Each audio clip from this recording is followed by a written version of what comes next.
Welcome once again. Welcome back to another edition of NFNC Sunday Rap Session. I am Okoti Tamar, and this is news, facts, and comments in conjunction with Major TV. Welcome in, family. Come on in, grab a seat. We got some news to talk about. As usual on this Sunday, we go live at 5 here at News, Facts, and Comments in Major TV. So a lot of things came across my desk, and it's good things, but then, we keep it real over here. We talk about the bad things that happen to us as well. This is a platform for news. We're going to give you the facts, and then I'm going to give you a little bit of commentary. So without further ado, we want to go ahead and invite some more people in to join us. So if you're in the chat, let me know that you're in the chat by, shouting out where you're from, where you're residing at right now, where you're listening in at right now, so we can go ahead and get the party started. Family, it has been a heck of a week. I lost someone that was very, very dear to me, so that is news. That's why I've been kind of quiet this past week. Mr. Isaac Singleton Jr. went home, went on the other side, free from all of the BS and negativity that's in this world. And so I attended the service on Friday night. Couldn't bring myself to go on Saturday, but I want to say rest in power to Mr. Isaac Singleton. He definitely will be missed.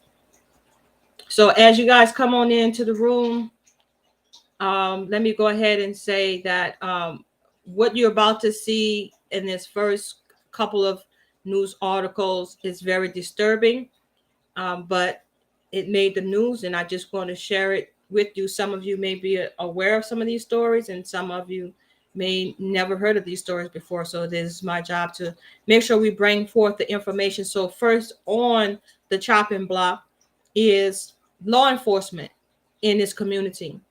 You guys let me know in the comment section or in the chat if you think that law enforcement is out of control. If you think that they have too much discretion in this hour, please let me know. So let's go ahead and get into the first story.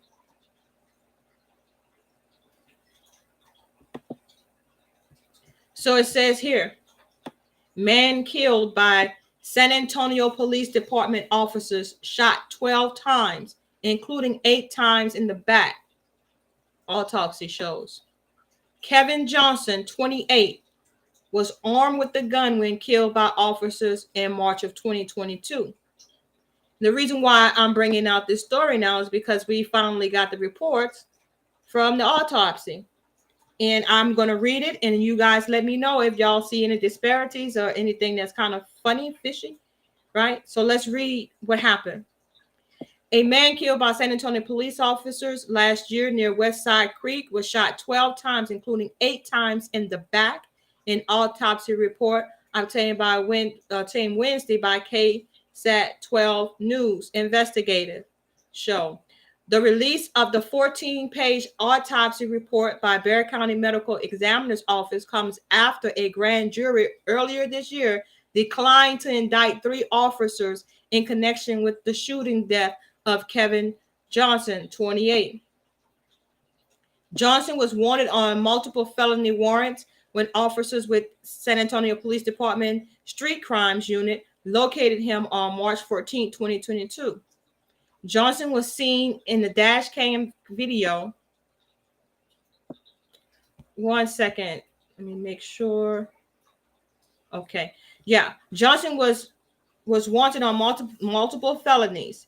He was seen in a dash camera video riding a bicycle before an officer swerved near him and attempted to stop him.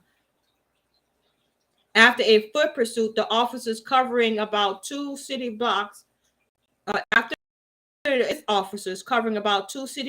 Johnson ran through a shallow creek between Elmendorf Street and Hamilton Avenue.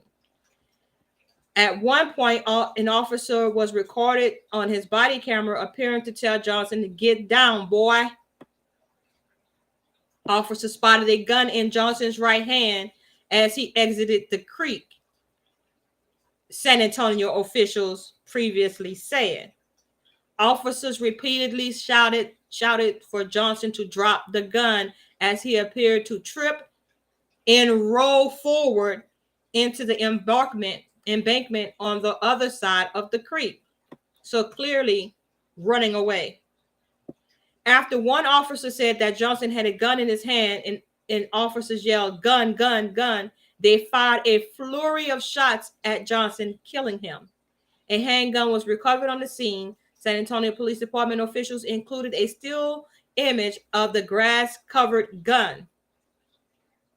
The grass-covered gun with a bullet lodged at the angle in the chamber in a previous video release.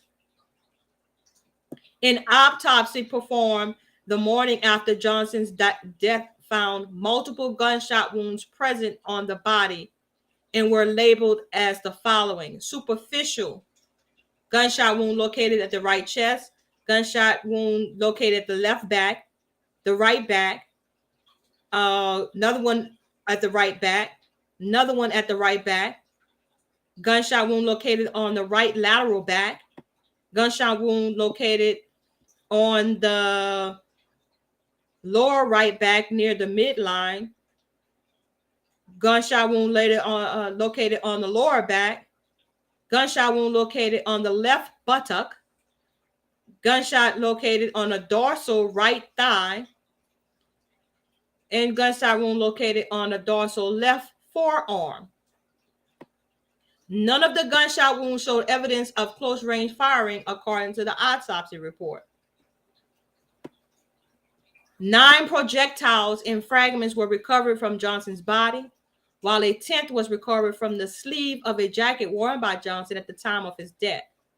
A deputy chief medical examiner ruled Johnson's manner of death as a homicide. 2 of the gunshot wounds pierced Johnson's heart, 3 gunshot wounds pierced his lungs, and 3 gunshot wounds penetrated or fractured his spine. All of those gunshot wounds produced injuries considered to be life-threatening, according to the autopsy. The remaining 4 gunshot wounds would not have been life-threatening, the report says. Additionally, a toxicology screening revealed that Johnson had benzodiazepines, common in sedatives used to treat anxiety, and cocaine in his system at the time of his death. All 3 officers were cleared by San Antonio Police Department Internal Affairs following an internal administrative investigation. Furthermore, a grand jury no-billed the officers involved in the case.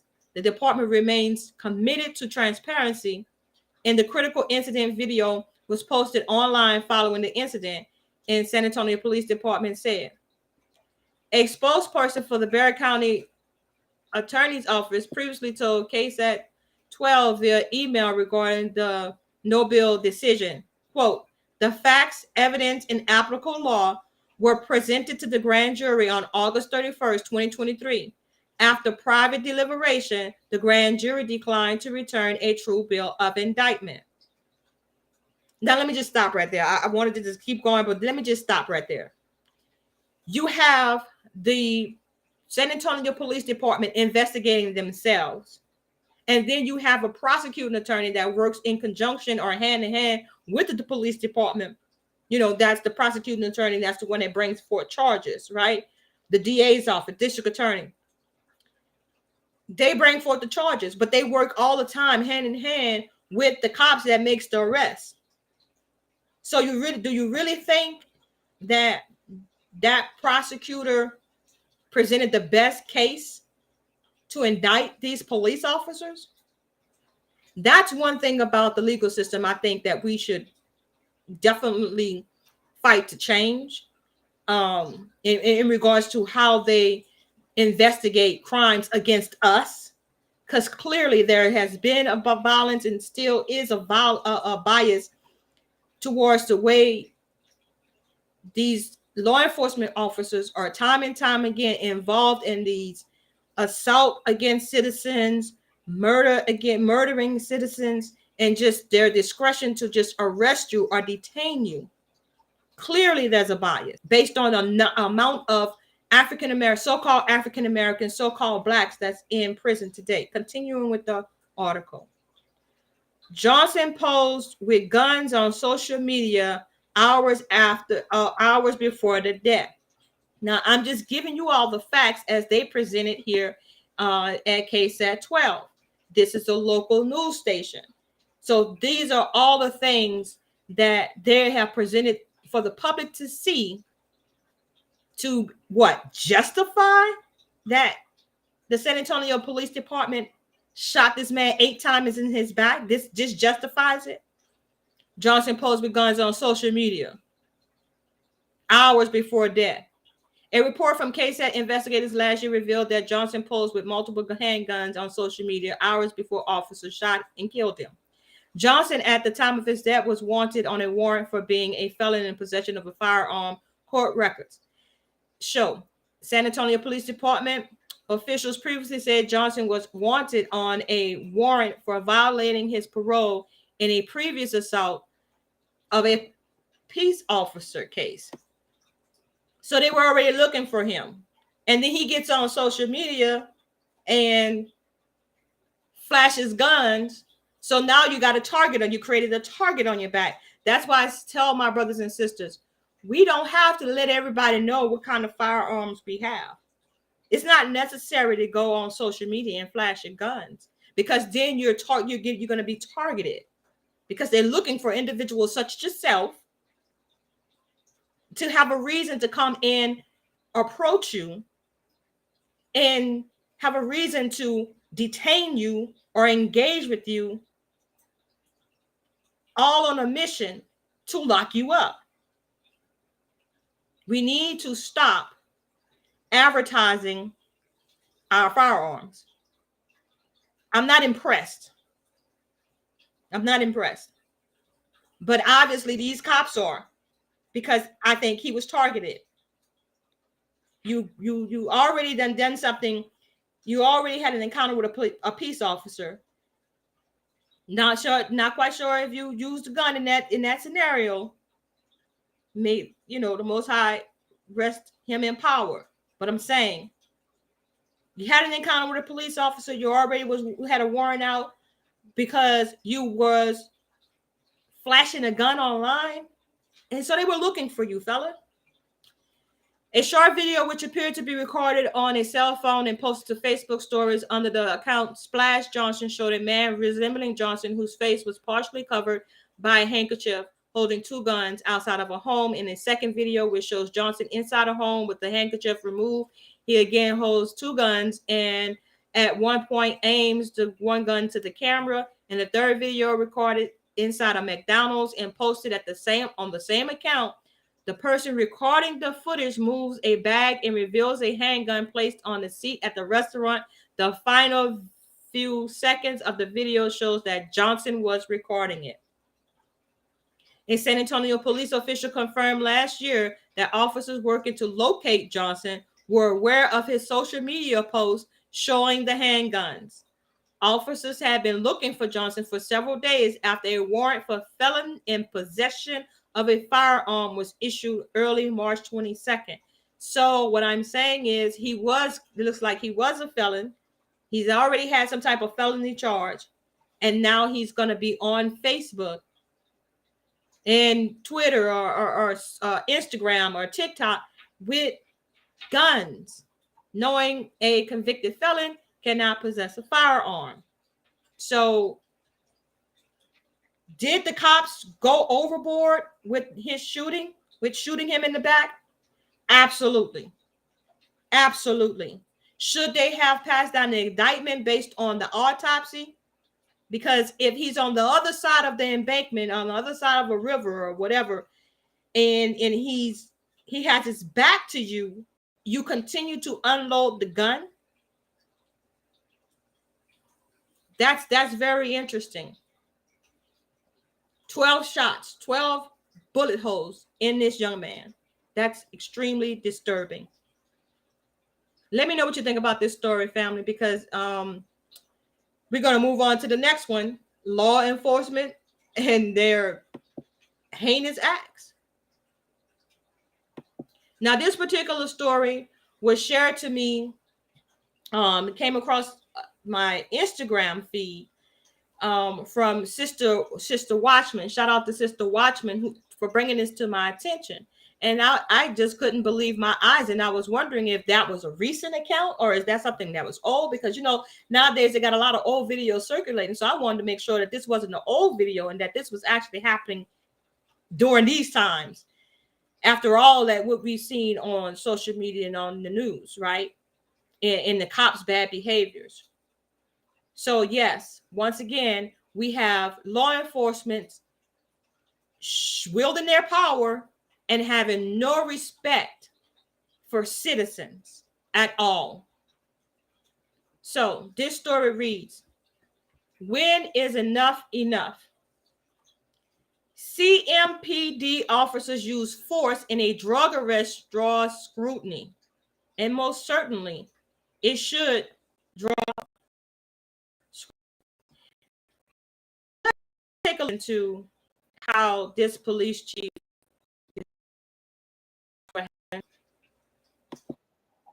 everyone into our community. I get it. I understand the outrage. I understand the emotions that come when you look at a video that involves an officer who is punching a female who were trying to make the arrest and subdue.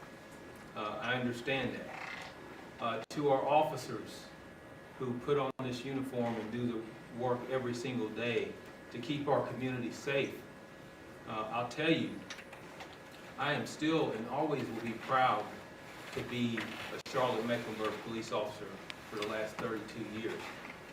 I think we have a lot of great men and women who do great things every single day in our community to keep our community safe. But as we look at this video, we also have to understand what impact this has on the community. And what message does that send to the community when we take action against our response to a resistance of someone who we're trying to make an arrest? If I look at this entire thing, are there things that we can do better? Absolutely. Are there things that I wish would have never happened? Certainly. Are there things that I think we can take from this and become better as an agency? We're committed to that, and we're going to do that. We know that there are things that we can look at policy-wise, training-wise. We know that there are things that our officers are held under such high standards, but we don't want an incident such as this in the public eye to define who we are as an agency. I've been in those exact situations. I've been in struggles with men women, white, black, all of that in my 32 years of policing. And I can tell you that I've never been involved in using force that has looked pretty and has looked good to the public. So these are difficult situations, and all I ask is we continue to let this investigation internally play out. I have a really fine line to make sure that we are addressing this as the public and as our officers see that it needs to be addressed. The way that I do that is to look at the facts, the policy, and make that determination from that point. So it's going to be a long road from this point on, a lot of sleepless nights. But I assure you that when everything is said and done, we will be looking at the facts of everything that happened out there on that day. Okay, family. So that's what the chief of police, Johnny Jennings, had to say as he, had to say something because of the backlash from the community. The community is not pleased. Okay. So I don't know why my screen just disappeared on me.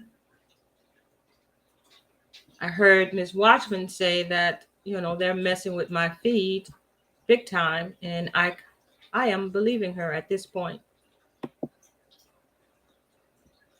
Yep, the whole screen just went black. Isn't that something?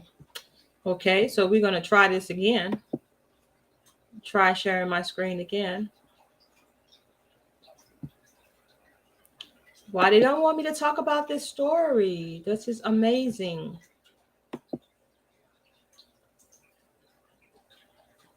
Okay. All right. Let's see if we can see it over here.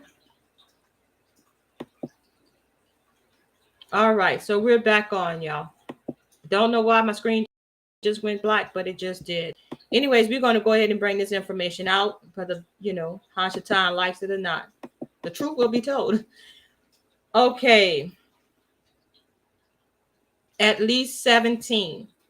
That's how many times the Charlotte Mecklenburg Police Department says Officer Vincent Pinston hit Christina Pierre, who had just finished her shift at work. 7 knee strikes and 10 closed fist strikes. A video that circulated online this week showed part of the Monday arrest. Pierre was on the ground with several officers around her, but Pinston kept punching. This ad's popping up. He kept punching someone that was already clearly on the ground with several police officers surrounding her on the ground, and he kept wailing on this young lady. Police say Pierre had punched an officer in the face before the camera rolled. Oh, really? I thought they're supposed to have their camera rolling as soon as they approach a citizen for their protection and for the citizen's protection as a record. That's the whole purpose of having body cameras worn, so that you can capture the entire encounter with the citizens. So they said that she punched an officer in the face before the camera rolled, that she was told to stop resisting, and that Piston was intentional about where he hit her. He landed compliance strikes targeting a nerve in her thigh, the department has said. Then how does she get a bruise on her face? Just saying.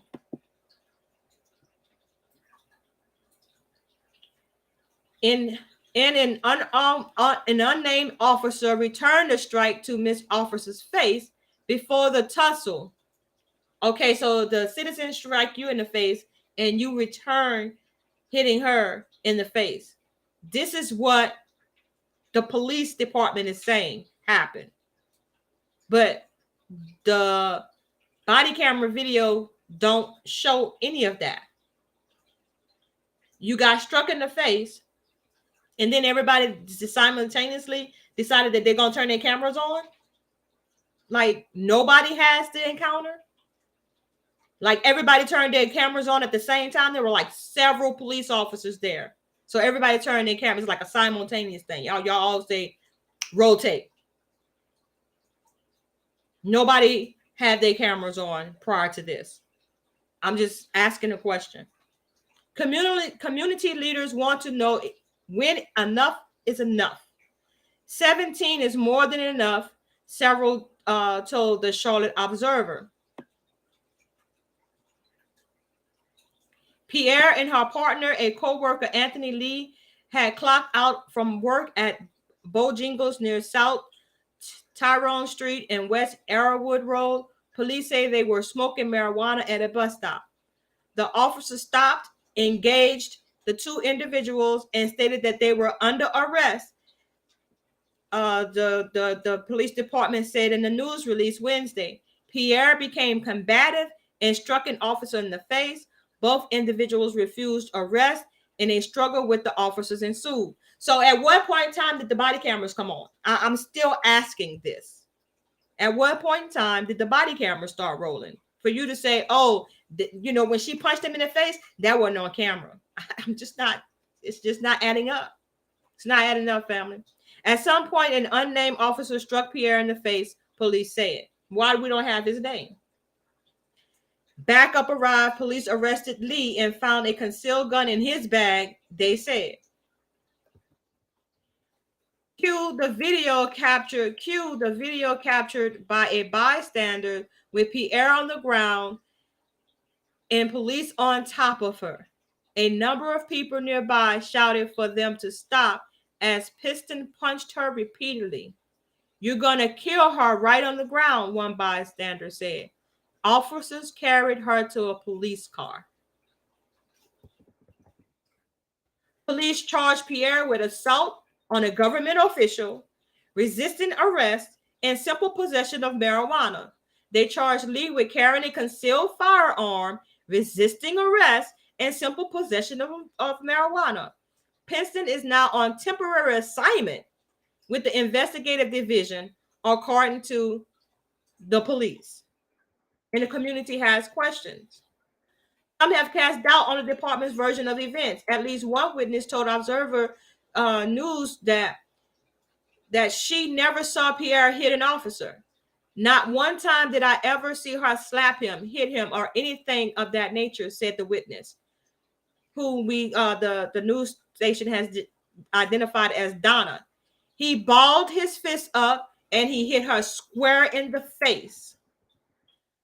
Will Adams, the founder of a community group, Team True Blue, told the Charlotte Observer he took Pierre to the hospital. Pictures he provided shows marks on her cheeks.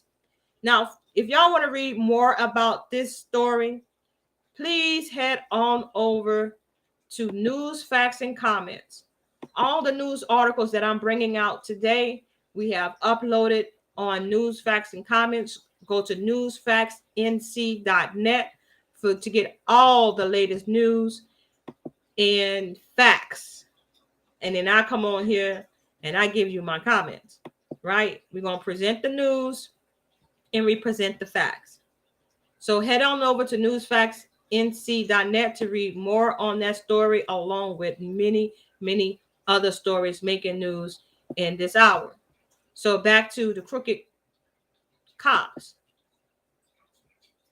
Let's do this one. Oh yeah, they cutting up. They are cutting up in this hour, family. I mean, we cannot go one day without there being a report of an officer-involved shooting, an officer charged or suspected of brutalizing citizens, or an officer making an illegal arrest or detaining individuals illegally. So this next story says here, teen killed in Mobile, police officer involved shooting on Sheringham Drive.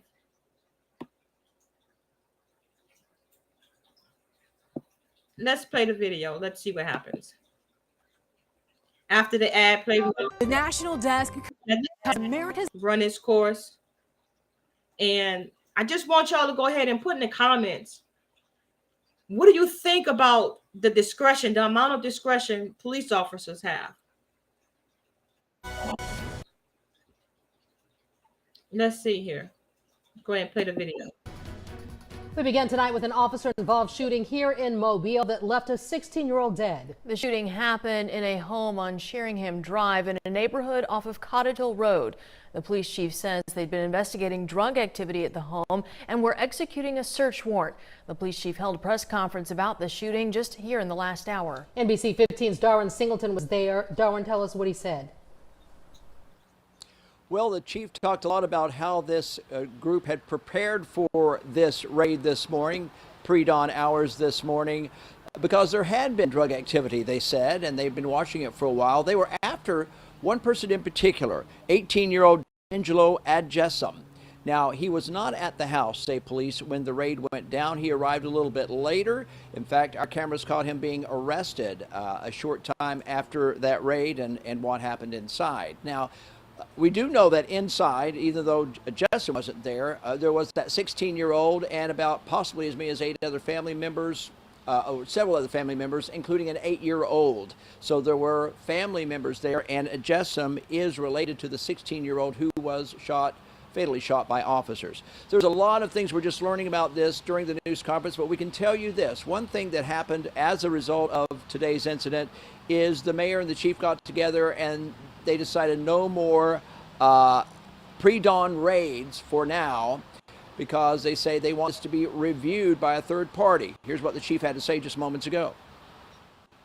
The mayor and I both agree that there should be an objective third-party review of our policies, procedures, and practices. He has reached out and contacted former U.S. Attorney of the Southern District of Alabama, Mr. Kenyon Brown, to review these policies, practices, and procedures, and to issue findings and recommendations of such report within 90 days. Now, the police department will be conducting its own investigation as well. All of that is turned over to the district attorney to take a look at, and possibly a grand jury. If they find that something may have not been followed correctly, or there might be some question, the grand jury would take a look at it and then decide whether or not to return an indictment. As for D'Angelo Adjessam, he is in jail. He has charges against him: unlawful possession of marijuana first degree, certain persons forbidden to own a firearm, and unlawful possession of drug paraphernalia. The officer is, as is customary, on administrative leave. We're going to talk more about this coming up tonight at 6 o'clock. We have some more information to share with you. We didn't get to right now, but we will then. So join us at 6 at police headquarters. So as you can see, family, the cop is on administrative leave, still receiving a paycheck, while the cops investigate the cops. Now, the mayor said he was going to have an independent third party look into it, review their practices, and decide whether or not they should no longer do in the middle of the morning, at dawn, like not at dusk, like 12 a.m., 1 a.m., 2 a.m., 3 a.m., where people are normally sleeping at that time. That's when you decide that you're going to go and do a raid on a home, not knowing the individuals who are actually residing in the home at the time. Or maybe you do know, because you just said that you was staking out the place. So you knew that the person that you were looking for were not there by themselves. And you decide to go in at 1, 2, 3 o'clock in the morning, guns blazing, to do what? Arrest someone because you suspect them dealing drugs. A drug offense determines your life. According to police officers these days, if you're suspected of dealing drugs, you could very well die. It could become deadly. Let's go ahead and read what the article says. See what we can make of this, family. And again, I'm not going to read it in its entirety, but you can get the whole article on Newsfacts in comments, newsfactsnc.net. On Monday, November 13, 2023, at approximately 5:37 a.m., narcotics units accompanying SWAT officers executed a knock and announce search warrant on the 3400 block of Sherman Drive. That's like police, boom, and they come in. Don't give you a chance to put some clothes on. Don't give you a chance to wake up out of your sleep and be cognizant of what's going on around you. Can't get your wits together. You're just coming up out of a sleep and you open up, police, and just come in because you have a warrant. What judge signed that warrant? That's what I would like to know. So so it's a knock and announce. Knock and announce. You knock and then announce. This is the police. Search warrant on the 3400 block of Sherman Drive. Upon entering the premises, officers was met by a 16-year-old male occupant who was armed with a large-sided handgun and was pointing it at them. Okay, so if you just knock down my door and I hear a whole bunch of rambling in the inside and I'm still asleep at 5:30 in the morning, I'm going to have my gun too. Because I don't know, I can't even comprehend what's going on at this time. Like, what's happening? Like, is there an intruder? Did somebody just break in my house? How do we know that they even heard them say police? Or did they even say police? That's why they stressed, knock and announce. The occupant was subsequently transported to the hospital where he succumbed to his injuries. In accordance with standard procedures for all incidents involving officers or use of force, 2 separate and independent investigations will be undertaken. The Mobile Police Department Criminal Investigation Unit will handle an examination of the shooting incident, while the Office of Professional Responsibility will oversee an administrative review of the officer's actions. All materials related to the investigation will be submitted to the District Attorney's Office for their review. The officer involved in the case will be placed on administrative leave. Y'all let me know what y'all think about this. Do they have too much discretion? You can read the rest of this article on News Facts and Comments, News Facts NC. Now, this is why I posed a question earlier. Do law enforcement have too much discretion? They could just go to a judge and say, yeah, we have been watching this place for a long time and we suspect that there's drug activity there. So we need a warrant to go in and we're gonna knock and we're gonna announce that we're coming in into a private citizen's home. Is that too much discretion? A judge does the judge have too much discretion in deciding, yeah, I'm going to go ahead and put my joint Hancock on this particular warrant because these cops said that they suspect something? Is that too much discretion?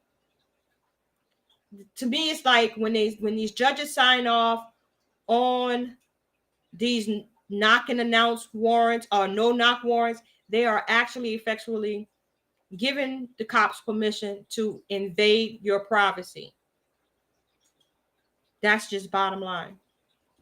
So we're moving on to the next story. And here is the one that I want you guys to be aware of when it comes to the discretion that these police officers have in this hour. It's even affecting children. It used to be that children weren't arrested. A mere police presence with a child would be enough to say to that child, hey, I better straighten up, because you're supposed to have that type of fear for the police, right? That they're an authority and they could take you to jail. Nowadays, they are doing it, effectively supplying the school to prison pipeline. See, a child can get a record, a juvenile record. And we're talking about elementary age children. So wait till I read this article and see what type of children that they are targeting. New data, over 100 elementary age children arrested in U.S. schools. And no, this is not an old article. This was recently published, November 16.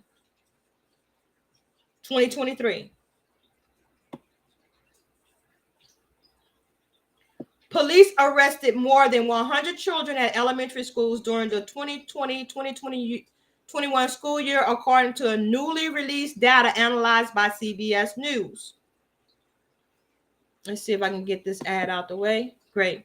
The Department of Education data showed fewer children were arrested at school than in previous years. This is likely in part because students were learning remotely rather than in person due to the pandemic, a senior department education official said. So they're basically saying, yeah, but they weren't at home getting educated through the computer. If they'd actually been in class, we'd have called for the police to arrest a whole bunch of them. I blame the schools. Because in order for police officers to even show up on campus, they have to be invited, or somebody had to have made a call. And now I truly believe that if you are a what do you call it?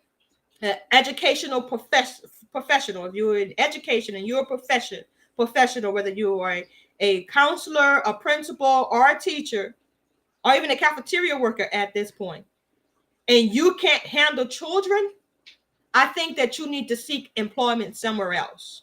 This perhaps education is not for you, especially with elementary children. I mean, we're talking about children from the age of 5 to maybe 10 or 11 before they go off to middle school, elementary school. The Department of Education data show fewer children were arrested in the previous years. In elementary schools alone, about 3,500 so-called referrals to law enforcement where a student is reported to police but not arrested were also counted in the data. Catherine Lyman, Assistant Secretary, Department of Education, Office of Civil Rights, said the number of elementary school arrests and referrals was enormously distressing. My heart is broken when I know that those kids, those kinds of circumstances take place, period. And we are examining whether there's a civil rights component to it that needs to be addressed as part of our job in the Civil Rights Office of the Department of Education. The data published on November 15th is the only national survey of civil rights at schools in the country. And it highlighted a range of disparities faced by students of color, so-called Blacks, so-called African Americans, so-called Latinos, and students with disabilities, including access of more advanced curriculum, internet availability, and school discipline. Last year, CBS News reported on arrests in elementary schools using similar data from the 2017-2018 school year. That year, CBS counted more than 700 arrests in grades 1 through 5. 700 arrests. In this country, we're allowing law enforcement to have the discretion to handcuff children and place them under arrest without contacting the parents.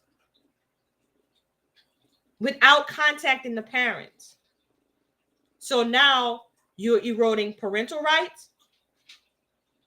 And like they said, is there a civil rights component? It's damn sure to me a human rights component when they can allow just mere school teachers to call the police on an underage child, like 5 to 11 years old. I ask again, do law enforcement have too much discretion? It's not enough to just go to the school and kind of scare the young child into doing the right thing with a threat of being arrested. No, they actually slapping handcuffs on our little ones. And it's not handcuffs, they use these zip ties on our little ones. Our little short leggers are being targeted so they can have a record, so they can be discouraged from learning. You know what kind of psychological that effect that it have on the child's brain when you are arrested at school, what type of embarrassment that brings to that child, how they're supposed to continue in school, you know, and focus on school without having the fear that if I do one thing or say one thing, I'm going to be arrested and actually handcuffed and actually taken away. And my mama and my daddy don't even know that this happened to me. They can't even be there to save the child. That's very traumatizing to a young person. And so with that, family, you know, we have to keep asking, how do we take the discretionary powers away from these judges and away from these law enforcement officers? Because of the discretion that was portrayed in the case involving Otha Wallace, the discretion that the judge had that presided over the case, and the discretion that the prosecutor, the attorneys had with deciding what to bring into evidence, and the discretion that the deceased officer took it upon himself to illegally detain Otha Wallace, there was a fatal shooting. And Mr. Otha Wallace is now facing 30 years behind discretionary decisions made by those in so-called law enforcement judicial branch of this so-called government. So in light of that, I'm going to share with you a video that was submitted to me from PLAP, People Legal Aid Project, and it's announcing that in an effort to try to raise funds for Mr. Otha Wallace, they're going to have a winter special on December 21st, 2023. So if you haven't already, go ahead and go to otha.org and make your monthly, weekly contribution to his legal defense fund, because I say again, this could have been you. And you guys see that if they don't have no respect for little children, you know what they're going to do to you. And it's just that time and hour. I'll take a break right here.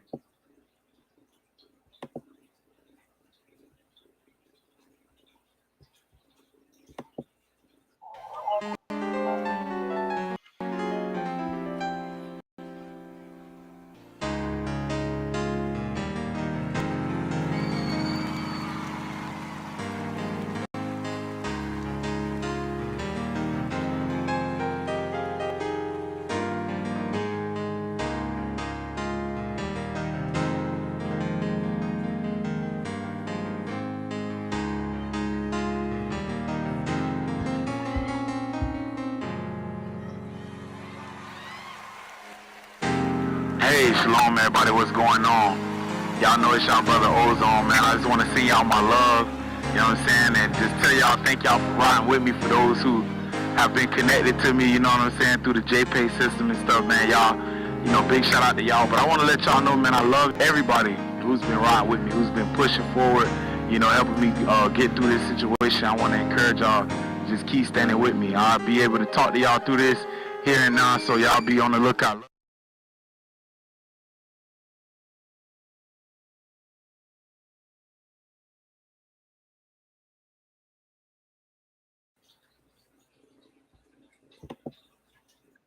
So Tim Probisco for the defense. let's go ahead and over to otha.org and make your contributions today, family. That's what I ask. Do me that favor. Make your contribution today. Nothing is too small. Definitely nothing is too big, right? Help our brothers come home, return home to his beautiful children. An appeal has been filed, and we're raising money so that we can continue to pay for his legal defense, his appellate team. So don't leave our brother hanging out there. So now let's go ahead and switch gears to politics. And I know you guys not living on a bus, and I know you guys are witnessing all of the turmoil and just unrest that's going on around in our country today, based on if you're pro-Israel or pro-Palestine. Where do you fall on the spectrum, family? Or do you even care? Should we be concerned? I'm going to go ahead and read this one story, and then I'll kind of answer that question where I'm coming from on it. Gun charges dropped against NYC lawmaker who brought a firearm to pro-Palestinian protest. This was published on November 17. What we know, prosecutors cannot pursue a gun charge against a Brooklyn lawmaker following a police lab report showing the firearm was unloaded and inoperable. Councilwoman Ayanna Vernikoff, a Republican and vocal supporter of Israel, was seen in photos and videos with the butt of a gun jutting out from her waistband while she was counter-protesting at an October 13th pro-Palestinian rally at Brooklyn College. Vernikoff had a license to carry a concealed weapon, but under New York law, licensed gun owners may not bring weapons to certain sensitive locations, including protests and school grounds. Now, right there, law enforcement has used discretion. Again, prosecutor cannot pursue charges because the gun was inoperable and wasn't loaded. But this says, according to New York law, that you can't bring a gun. It didn't say whether it was operable or had bullets in it. They said you just can't bring a gun. Check the language. Let me continue. A Brooklyn lawmaker arrested last month after she was seen on social media displaying a handgun at a pro-Palestinian rally at Brooklyn College will have her criminal charges dismissed, the prosecutor's office confirmed.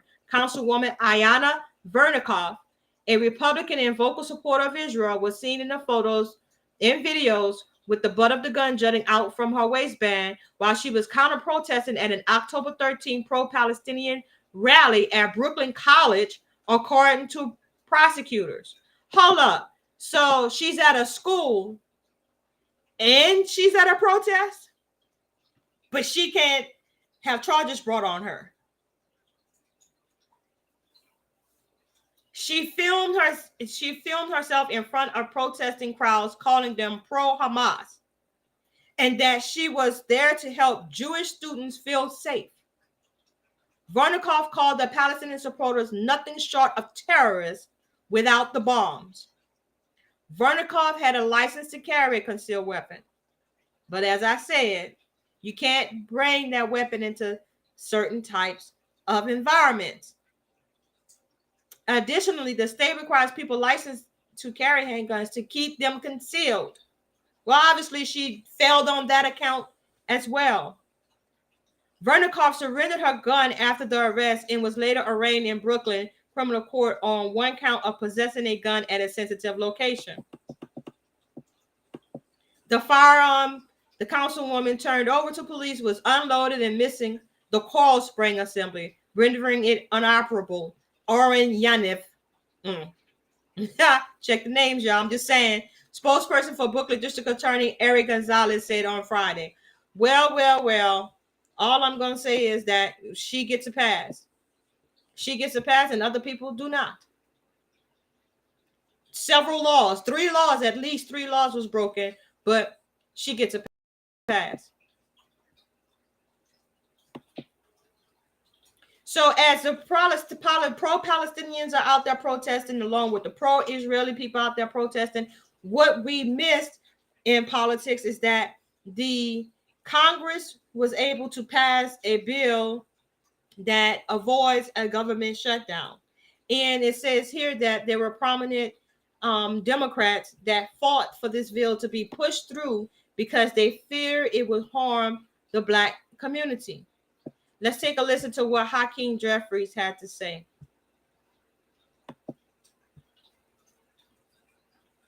just 7 days left to fund the government in order to prevent a government shutdown. I spoke with House Minority Leader Hakeem Jeffries, who told me that House Democrats are working around the clock to avert a government shutdown next Friday. We're going to do everything possible to make sure that we avoid an extreme MAGA Republican government shutdown. It will be reckless. It is designed to hurt everyday Americans all across the country, and we have to avoid it. Earlier this week, House Speaker Mike Johnson told reporters that House members want to avoid a shutdown and that he would reveal a plan soon. To date, a plan has not yet been revealed, leaving many Americans in limbo. If a government shutdown were to take place next Friday, it would have dire consequences. So as we know, I just told you that the Senate did pass this bill, and so it was avoided, right? So this is what Hakeem, some other Congressional Black Caucus members had to say. A shutdown will hurt Black Americans and our country's working families, resulting in loss of wages and weighing down on our nation's economy. The Congresswoman Shontel Brown said asking them to work without pay or furloughing them is both disrespectful and bad governance. Now, if you all don't realize it, that the majority of what we call the so-called middle class in our community work at government jobs, right? That was part of the New Deal, right? To give individuals jobs in government and working for the federal government as to boost the economy in the Black community so they can become homeowners and things of that nature. So if they shut the government down, they will be furloughed until they can figure it out. So that's what all of that was all about. And I'm glad to see that the Congressional Black Caucus members stood up and made their voices felt and did not allow the Republicans to shut down the government based on some, political bias or some type of, political gain to prove that they can. Meanwhile, people don't have income coming in. They live in paycheck to paycheck. You shut down the government, they can't pay their rent, they can't pay their mortgage, can't pay their car note, can't feed their families. These are the type of things that these so-called Congressional Black Caucus members put forward to the Senate. And like I said, the Senate did pass that bill and is avoided. Let me make sure I'm still sharing my screen and that you all still can hear me. Great. Okay, so it says here, U.S. Senate passes a stopgap funding bill to avert the government shutdown. Let's see if this article is going to tell us what's in the bill. Washington, November 15th, the U.S. Senate took the risk of an impeding partial government shutdown off the table on Wednesday as it passed a stopgap spending bill and sent it to the President Joe Biden to sign into law before weekend deadline. The 87-11 vote marked the end of this year's third fiscal standoff in Congress that saw lawmakers bring Washington to the brink of defaulting on its more than $31 trillion debt this spring, and twice within days of a partial shutdown that would have interrupted pay for 4 million federal workers.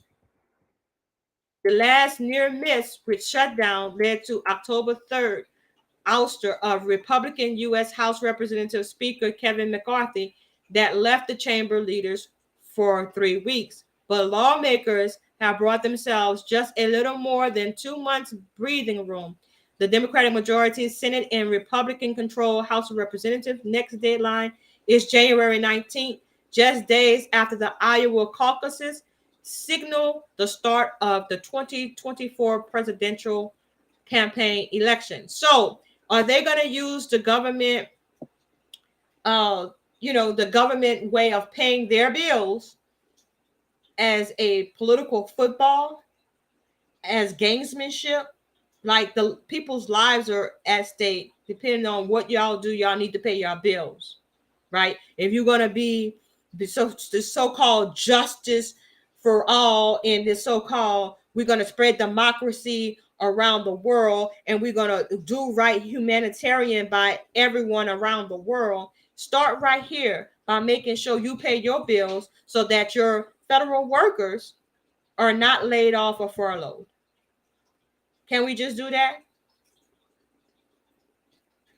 So shouts out to Speaker Mike Johnson for producing the bill that draw broad bipartisan support, which is a rarity in U.S. politics. Democrats said they were happy to it stuck to spending levels that had been set in May agreement with Biden and did not include pause and pill provisions on abortion and other hot button social issues. So please believe when I tell you that they're going to be back again January 19, 2024 with the same thing, attaching amendments dealing with abortion rights and other hot button issues such as CRT and education and affirmative action and all of these other hot button issues that affect mostly African Americans. If we don't know, we should know by now that we are the ones that's headed to the abortion clinics. Why? Because the abortion clinics are in our neighborhoods. I've never seen a Planned Parenthood in the white neighborhood. I've never.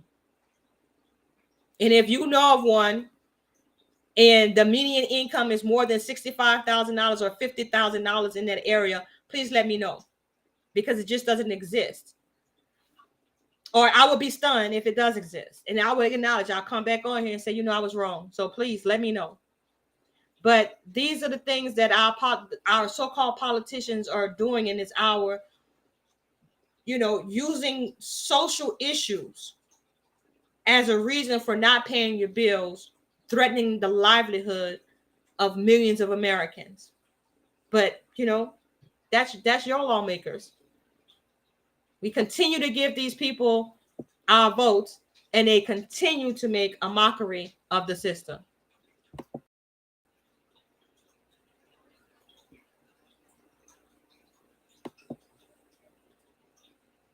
So, speaking of our people, we have a New Orleans legend in her own way, whose family home was listed on the National Register of Historic Places, Aretha Castle Haley. I don't know, some of you may not know of her, and some of us do, especially those of us who grew up in and around New Orleans. So they even, I remember when I was younger, they changed a name of a street to Aretha Castle Haley. The street used to be named Dries, and now it's called Aretha Castle Haley. And so I was always fascinated about her story and her civil rights activism, a true civil rights activist. So let's get a little bit of Black history right now, since her family has made historic news. From New Orleans, the New Orleans home where civil rights activist Aretha Castle Haley grew up, and that served as a hub for Louisiana's civil rights movement in the 1960s, has been added to the National Register of Historic Places.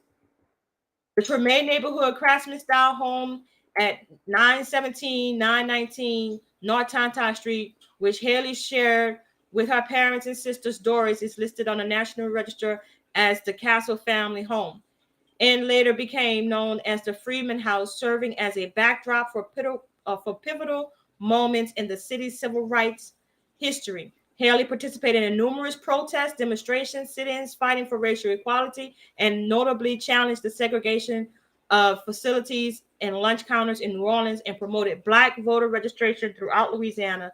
She died in 1987 of ovarian cancer. In 1989, the city honored her memory by renaming Dry Street to the site of many civil rights demonstrations to Aretha Castle Haley Boulevard. So to read more on this story and learn more about Aretha Castle Haley, please visit News, Facts, and Comments once again to learn more about this story. So I wanted to bring your attention to a story that our dear beloved Major TV did. He had the pleasure of interviewing a gold guru. something that, you know, we don't see a lot of in individuals that have expert knowledge in gold, and they're willing to share their knowledge with us freely. And so I applaud Mr. Clive Lindsay for coming through for that interview. And I also want to give a shout out to Major TV for having the wherewithal and the want to gain more knowledge on how we can invest in gold. So I'm just going to play a little bit of clip from that interview. But if you want to see the full interview, go to Major TV. Let's Talk on YouTube, or it's also on News, Facts, and Comments on YouTube, and it's also on Generational Wealth Building on YouTube. So you have several places that you can check this interview out. We want to spread the word, let people know that they do have options when it comes to investing, and that they can invest in gold. It's not a pipe dream. It's a reality. And when you watch the video, you're going to find out why it's important and imperative that you do so. So without further ado, I'm going to go ahead and play a little snippet from that video. Let me pull it up here.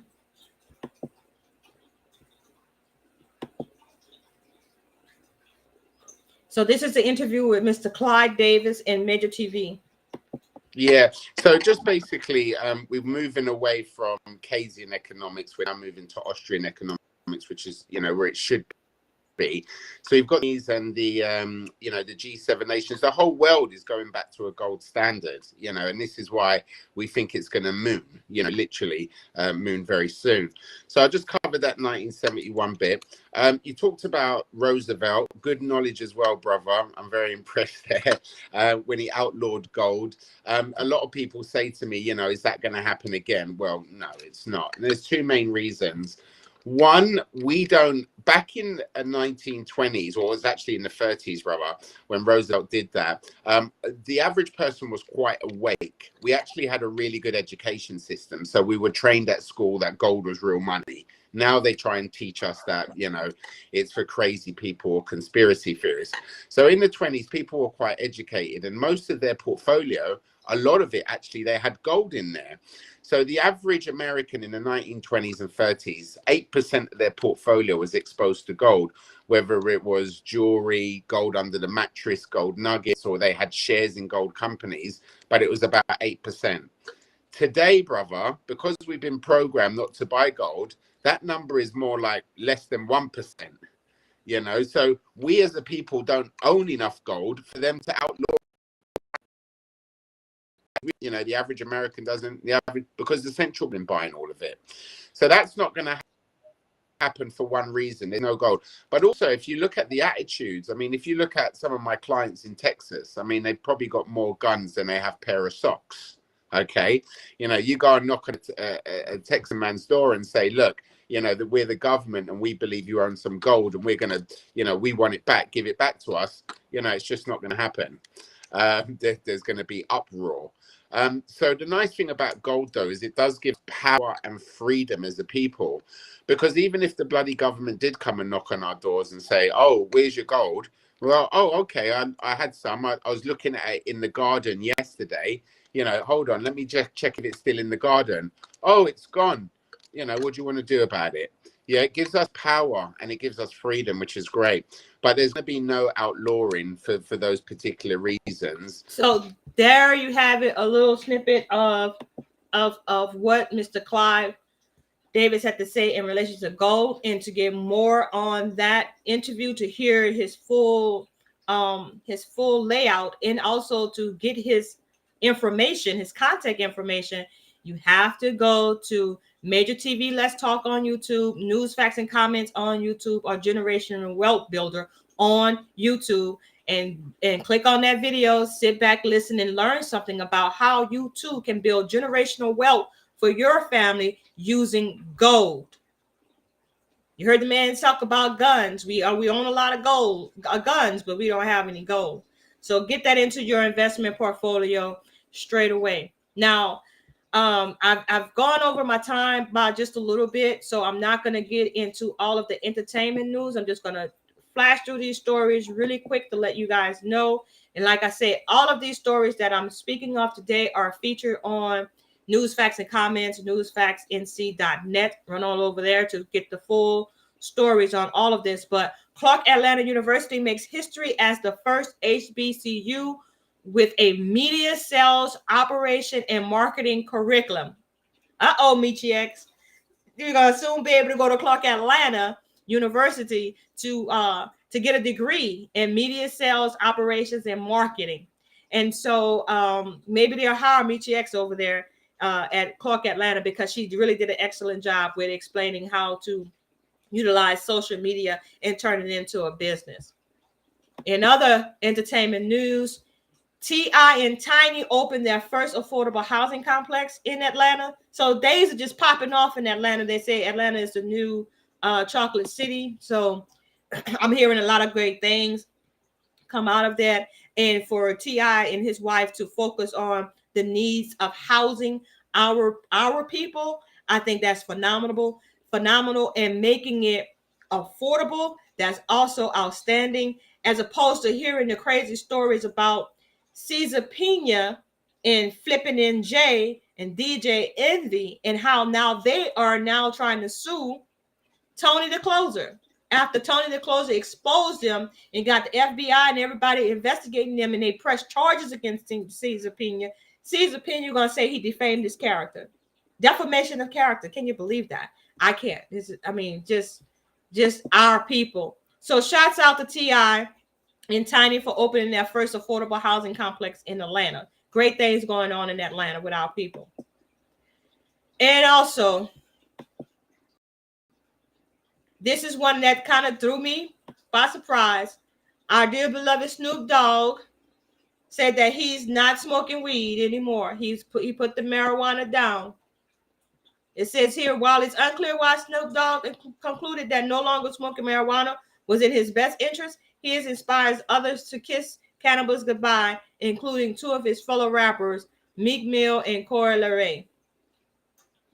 So, family, entertainment news is not my sweet spot, but I want to share with you, and I'm going to try to highlight every Sunday one of my favorite YouTubers or content creators, podcasters on YouTube, and that is The Plainest Jane. She has 37.8 thousand subscribers. She also have a community where you can join in and you get special perks and things whatnot. She goes backstage. She have backstage for members only kind of parties. And so if you want the latest and the greatest update on what's going on with P. Diddy and with Cassie, whatever her name is, please go over to Plainest Jane and check her out. She is the best investigative entertainment news podcaster out there.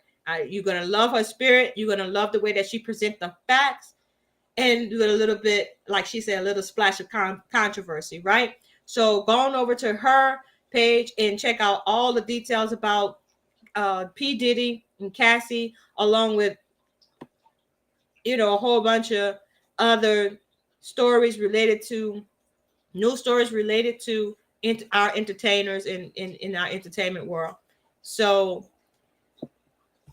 I know that was a lot to digest, but I do thank you all for tuning in. I do want to leave you with this last video that I came across, and this is how we keep our family together. I think this is a terrific start to bringing our people together, connecting the bridges from the diaspora back to the motherland, Africa.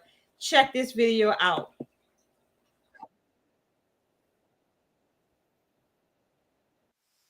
Our people today, Africa is too far away. So the only way you and I can point them in that direction is build new bridges. We have to have the type of understanding of Africa and the type of understanding of our people here in order to build a bridge, a contact, a line of communication between the two. And once the lines of communication have been established and our African brothers can stretch forth their hands and reach us, and we can stretch forth our hands and reach them. Contact that will connect African Americans, those in the diaspora, with their brothers and sisters in the African continent. That's what we call visionary, seeing the future and how important it is for black people to come together and be stronger. Exchange cultural values. Know each other's histories, and the diaspora will know more about their ancestry that is of African descent. Lots of African Americans, Caribbeans, and Afro-Latinos want to visit Africa and invest in Africa. Build a big business, explore every opportunity that Africa has, own second home. But they don't know who to talk to or where to start from. Today we have these great men and women of intellectuals that have selflessly taken it upon themselves to connect diasporans to the motherland of Africa. They founded We Building Bridges. We Building Bridges is a 21st century pro-Black platform that helps the diaspora connect to Africa. We bring you the right information to know what Africa have for you. Connect you to the right people that will help you own things you can own in Europe, things you can never own in America. So we help you to own land, a second home. We are building this house in a way that is affordable for you as a diasporan who really wants to own a home in Africa. Building new bridges is imperative to the unity of the African diaspora and the African continent. It's very important to establish economic, social, political, cultural between the African diaspora and the African continent. We Building Bridges is an organization that is looking to bridge the gap between African Americans and the continent. We're all for Black people in the diaspora to help them, connect them to the opportunities that are available for them that are here on the continent. I am showing this land for an African American that specified that he wanted land near the lake. Now, mind you, I'm boots on the ground, but guess what? Checking on my directs, duplex, my investments. You can do the same. Also, be in America, come back to Africa, and check on your investment. I want to come on here and just encourage everybody to look into this wonderful opportunity with We Building Bridges. And see, at this time right now, even though the dollar is very much volatile, this is the best time to use your dollar to buy, build, and own your own home free and clear in Nigeria and with We Building Bridges. We Building Bridges is also imperative to STEM, science, technology, engineering, mathematics, but most important, industrialization relationships. We need an industry for the African diaspora and the African continent so we can liberate our mother continent. I'm excited to be hosting a tour in Nigeria, working with BTMA, and it is going to be an amazing transition for those who are looking to dream bigger, faster, and believe bigger, faster, and to do more. We Building Bridges is educating African Americans and Caribbeans, educating Afro-Latinos, and those on the island on the African cultures. Businesses they can own in Africa, house, land, and real estate in Africa. Invest in healthcare, school, hospitalities, and entertainment, and connect them to the right people and companies to work with. We Building Bridges have boots on the ground for African Americans in the diaspora as they educate and connect with the royal fathers, mothers of different African nations and tribes on the diaspora returns to Africa. With We Building Bridges, many African Americans have bought up lands, invested in real estate, taken tour, own farms, schools, manufacturing companies, healthcare, etc. You too can be a part of this great movement. Join We Building Bridges today and connect to the motherland of Africa to explore the opportunities Africa has. We are building bridges. Write that number down, y'all. New bridges must be built. So I hope y'all were able to capture that number. You can play it back and freeze the screen. But here's their YouTube channel, where you can go to the YouTube channel and see all what they're doing in Africa, learn about the African tour that they have going on over there. So definitely something that I'm going to look into and take seriously. I'm looking for an investment, investing in gold sounds good. And also investing in the motherland sounds extremely good. So that's just, a Coty's take on what I think we need to do in order to secure our future and think about our generations that's coming after us. So with that being said, as usual, it has been a pleasure to bring you guys the news and the facts with a little bit of my commentary. I want to say that what we do here on News, Facts, and Comments is not about clickbait, and it's not about popularity. It's about bringing you information that you can use so that you can make righteous decisions in your life and warn your other fellow brothers and sisters about these things so that you can be aware. Knowledge is power. And the scripture said that my people shall be destroyed for lack of knowledge. So don't let your vanity get in the way of your better understanding, your growth. Because that's all what we're about here at News, Facts, and Comments, giving you news with the facts and some commentary that can help you and your family build better and stronger lives. And with that, I say, I love you all with the love of Yahuwah, and we'll see you next time. Oh, once again, I forgot to tell you guys, on the Coty Speaks channel, on the Coty Speaks, that's ACHOITI, ACHOTI, don't even know how to spell my own name. Okay, ACHOTI, Coty Speaks, tonight at 7 p.m. Central Time. I am going to bring you an exclusive a podcast that I did on Michael Rappaport. It's time that we cancel him. So go and get you something to eat. In about 30 minutes, come back to Coty Speaks, and we're going to talk about Mr. Michael Rappaport. It's going to premiere at 7 p.m. Central Time. See you then. Once again, I love you all with the love of Yahuwah. Take care of yourself and each other. Shalom.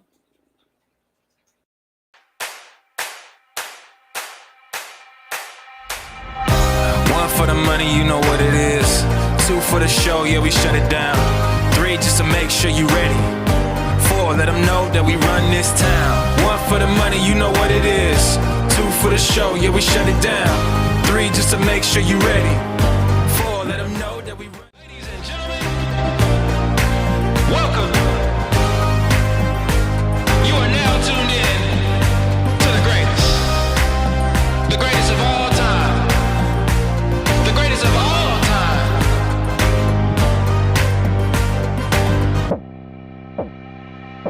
I'm gonna be better.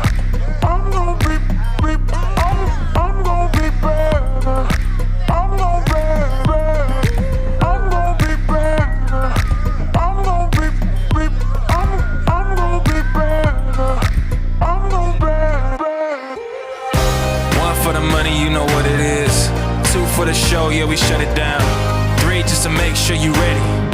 Four, let them know that we run this town. One for the money, you know what it is. Two for the show, yeah, we shut it down. Three, just to make sure you ready.